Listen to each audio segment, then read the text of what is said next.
माझ्या राज्यामध्ये मी गुंतलो आणि परमेश्वरात चिंतन राहिलं आणि म्हणून परमेश्वरानं मला हा सजा दिली.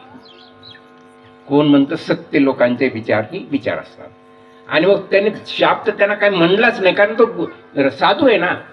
आणि मग विचार करू लागला तर आपण काय करायचं, हे पाप कसं नाहीचं करायचं. आणि म्हणून तो त्या गंगे ठिकाणी गेला, ज्या ठिकाणी 88,000 संत बसले होते त्या ठिकाणी.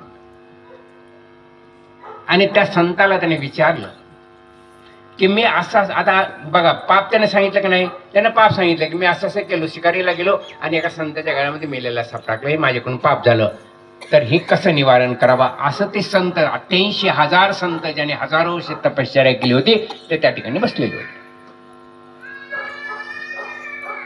पण कुणीही बोलायला राजी नाही, कारण ते संत असे होते की त्याने बरेचशी तपश्चर्या केली होती आणि तपश्चर्या केल्यानंतर सुद्धा त्यांना असं वाटत होतं की आपलं उद्धार होईल किंवा नाही. म्हणजे आम्ही इतकी हजारो वर्ष तपश्चर्या केली असून सुद्धा आमचा उद्धार होईल का नाही आम्हाला शंका आहे.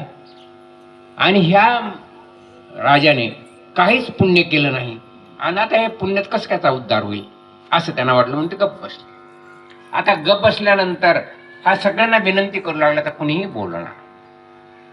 आणि शेवटी कुणी बोलायला का, शेवटी तो पांडवाच्या घराण्यातलं. मी का म्हणतो पांडव घराणे हे सत्कर्माचं धर्म, धर्माचं कार्य होतं, धर्माचं काम करणारे ते पांडव होते.